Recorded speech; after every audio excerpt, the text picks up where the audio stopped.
So, you are getting a tour of my cabin right now. I'm loving all the windows. That was like the side window, and I have a hatch. Someone just walked by and you missed it. Okay, I have a TV that I've never watched, and I have a roommate now. It was mutual agreement. I'm okay with that. It's a girl, don't worry. So, hi. I'm doing this inside because yesterday I did a really long video, and then when I played it back there was wind, so now we're inside and you get a new view, so that's cool. So not last night but the night before we had some excitement. Finally the stars came back out. It was probably like 4 or 5 days of cloudiness, and like the stars are my heart, so I was very happy to be out there again. And my watch partner was steering first because there's still no autopilot, which is actually getting kind of annoying now, I'm not gonna lie. And I made myself comfortable. The wind was like ice, gale force ice wind from the north. Beautiful, lovely. And so I had made myself comfortable with this fender cover that was like kind of half over my head like this, and I was slouched down and I was looking up at the stars, like really happy that there were stars. And then I was like, whoa, the spreader's broken. Holy shit. And it was swinging like mad. Excuse the language. It was really swinging wildly. So I turned my light on and investigated, and it did appear broken. So I told my watch partner, her response was to give me the radio so we could call the captain and the engineer, which I did. And the engineer turned the light on and came flying up and said a bad swear word, and then ran downstairs and turned more lights on. And him and the captain ran up. And then with the more lights, it was okay. Like, it wasn't the spreader, it was the actual mast itself. So it's a rotating mast that has a pin, like a big pin that prevents it from rotating too much. And inside that pin is also all of the wires, so that the welding had broken off. Clearly my uncle didn't do the welding job because he's a welder. He probably would have, done a really good job. Granted, I don't know how old the welding is.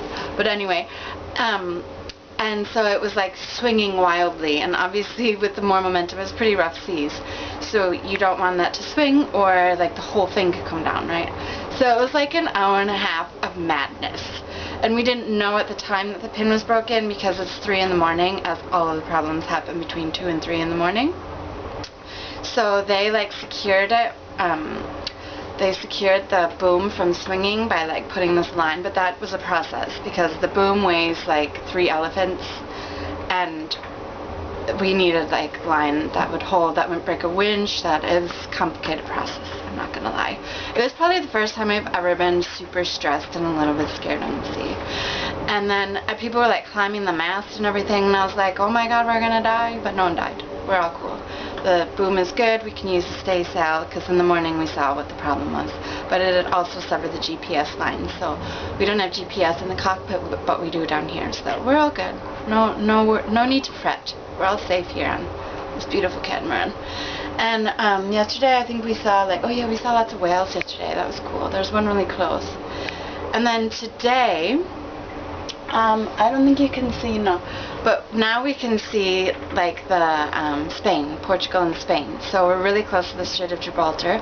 We'll probably reach there in like 1 or 2 hours. I'm really excited because I get to see Africa and Spain. I've never seen Africa. I have been to Spain. And it's been a beautiful sunny day. The stars did stay out last night, and then there's a beautiful sunrise this morning. I stayed half an hour past my shift, even though my skin was ice, but I couldn't feel anything, so it was okay. And then, yeah, the whole day it's just a beautiful sun, so everyone's in a really good mood. I think it's going to be a beautiful sunset. Pretty excited. You know, it's okay. Like, I'm sad to be off the seas. Well, we still have like 2 days to get to Palma, Mallorca. But we'll be seeing land, and it's kind of exciting. Like, it's always exciting. I'm always like, I don't want to see land, and then I see land, and I'm like, yay, land. So, it's not so bad. I adjust well, so that's cool. Okay, I think enough babbling for today. See you on the other side of the strait. Bye!